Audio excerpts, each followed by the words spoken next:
Okay, you're in Microsoft Excel and you're using the PIVOTBY function. This will also work with the GROUPBY function. And you want to perform multiple calculations on your value field. So you're going to pass multiple functions within the function argument. You can see what I've done here.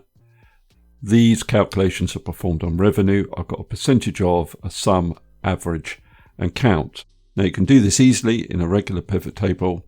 How do you do it with PIVOTBY? So my data is in a table and I've called the table sales rec, and I'm going to use my PIVOTBY function over here in G2. My row fields I'm going to say is product group, comma. Column fields I'm not going to bother with, so I could use GROUPBY for this calculation, but I'll continue with PIVOTBY. Values is going to be the revenue. Function.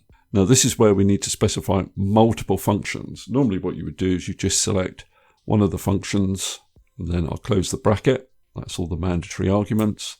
And it would work out the sum of the revenue grouped by product group.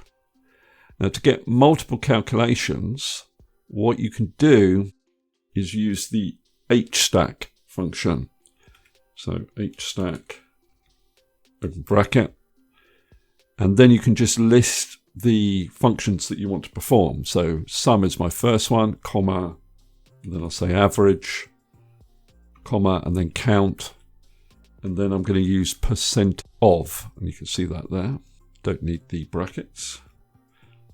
Close the bracket for HSTACK, and then close the bracket for PIVOTBY, press enter, and I get all of those calculations.